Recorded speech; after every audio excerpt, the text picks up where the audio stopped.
اشرف علی تھانوی کے ماموں کا ایک مرید تھا. اب دیکھو واقعہ سنو. حاجی صاحب میں آپ کی خاص توجہ. عبد الخالق صاحب, اشرف علی تھانوی کا ایک ماموں تھا.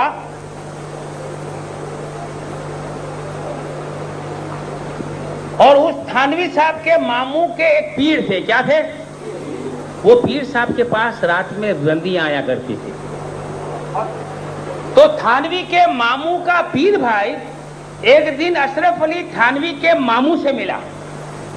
اب مثال کے طور پر سمجھ لو کہ کوئی آدمی ایک مسجد کا مقتدی ہے اور اس کو مثال کے طور پہ پتا چلا کہ امام صاحب تو روز رات کو جوا کھیلنے جاتے ہیں, اور اس کو پتا چل گیا تو وہ دوسرے مقتدی کو اطلاع دے گا کہ دیکھو امام صاحب کے متعلق ہم نے یہ سنا ہے.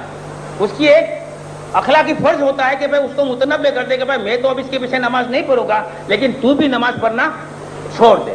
تو اشرف علی تھانوی کے ماموں سے اس کے پیر بھائی نے اپنے پیر کے متعلق ایک بات سنائی. اب عبارت کو آپ پڑھیے. ایک مولوی صاحب کے سوال کے جواب میں فرمایا کہ جس سے کچھ حاصل کرنا ہو یہ دیکھ لے کہ میرے کام کا بھی ہے یا نہیں, وہ چاہے قابل نہ ہو. یعنی اشرف علی تھانوی کیا کہتا ہو کہ ہمارے سے اگر تمہارا تعلق ہے اور ہم تو چاہے ایسے ہیں, لیکن یہ دیکھ لو ہم تمہارے کام کے ہیں یا نہیں, کامل ہو یا نہ. میرے ایک ماموں صاحب نے اپنے ایک شیخ کی حکایت بیان کی جو کامل تو نہ تھے مگر صادق تھے, یعنی کہ دکاندار نہ تھے, اور لوگوں میں ان کے متعلق طرح طرح کی بدگمانیاں تھیں. بعض کا خیال ان بزرگ کے متعلق یہ تھا کہ ان کے پاس روپیہ بہت آتا ہے, حجرہ میں مدفون ہوگا, اسی ہی بنا پر ان کے انتقال کے بعد ان کا حجرہ کھدوا گیا کہ شاید روپیہ جمع ہو. بعض کا خیال تھا کہ ان کے پاس رات کو رنڈیاں آتی ہیں. غرض کے اس قسم کے خیال ان کے متعلق لوگوں کے تھے. ایک شخص نے ماموں صاحب سے کہ جو کہ ان کے مرید تھے. آپ دیکھو اصل واقعہ اب آ رہا ہے.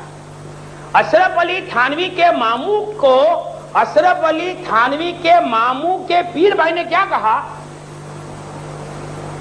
کہ پیر کے متعلق کچھ خبر بھی ہے. پوچھا کیا ہے؟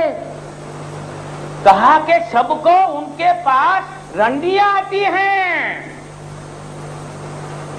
اب اگر کوئی شخص کے پاس اس کا پیر بھائی آ کر یہ کہے کہ جناب ہم جس کے مرید ہیں وہ ہمارے پیر صاحب کی تو یہ حالت ہے کہ پیر صاحب کے پاس رات میں رنڈیاں آتی ہیں, تو وہ مرید کیا کرے گا؟ فوراً بیٹھ کر توڑ ڈالے گا یا نہیں توڑ ڈالے گا؟ لیکن یہاں تھانوی کا ماموں کیا کہتا ہے؟ خدا تم کو جزائے خیر دے. کیا بولتا ہے؟ بڑی عجیب بات سنائی مجھ کو. پیر صاحب کے متعلق بہت عرصے سے ایک شبہ تھا, وہ آج آپ کی وجہ سے جاتا رہا. وہ شبہ یہ تھا کہ پیر صاحب نے کسی وجہ سے نکاح نہ کیا تھا. اس سے میں یہ سمجھتا تھا کہ شاید یہ بزرگ انین ہوں. اب تھانوی کا ماموں کیا کہتا ہے؟ جب تھانوی کے ماموں کے پیر بھائی نے تھانوی کے ماموں سے کہا کہ ہمارے پیر صاحب کے پاس رات میں رنڈیاں آتی ہیں, تو وہ کیا کہتا ہے؟ اللہ تعالیٰ تم کو جزائے خیر عطا فرمائے, تم نے میرے دل کا ایک بہت بڑا شبہ نکال دیا.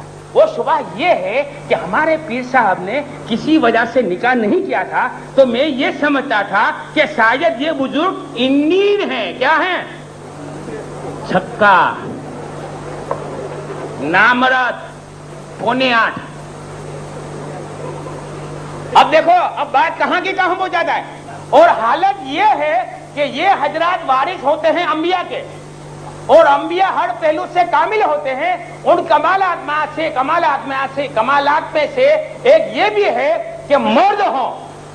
تو کیا کہتا ہے کہ ہمارے پیر ہیں وہ تو نبی کے وارث ہیں, اور نبی کا وارث ہوتا ہے وہ تو کامل ہوتا ہے, کیونکہ تمام انبیاء مرد تھے اور ہمارے پیر صاحب نے نکاح نہ کیا تھا, تو یہ نام مرد ہیں. ایسا مجھے شبہ ہوتا تھا, لیکن جب آپ نے بتایا کہ پیر صاحب کے پاس رنڈیاں آتی ہے تو پتا چلا معلوم ہوا کہ پیر کامل ہے.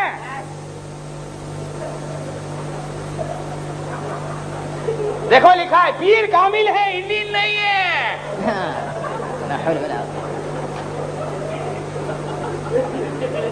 اب رہا یہ سوال، دیکھو رنڈیوں کی بات، اب رہا یہ کہ رنڈیاں آتی ہیں، یہ تو ایک گناہ ہے، گناہ چاہے کرے لیکن پیر صاحب کامل ہونا چاہیے، ایسا نہیں چلے گا.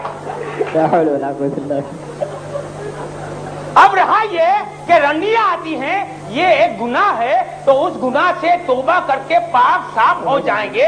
جہاں اس طرف کہہ کر اللہم اغفر لی کہا، اس طرف صاف ہو گئے. یعنی کہ رنڈیوں کے ساتھ حرام خوری کرنا، زنا کرنا، یہ کوئی اہم بات نہیں ہے، یہ تو معمولی بات ہے، یہ تو گناہ ہے. بس یہ صاف اللہم اغفر لی کہیں گے صاف ہو جائیں گے. لیکن رنڈیاں آتی تھی اور ان کا کمال ہے، تو اب بس یقین ہو گیا کہ الحمدللہ ہم کامل پیر کے مرید ہیں. دیوبندیوں کے ایسے تو پیر ہوا کرتے ہیں.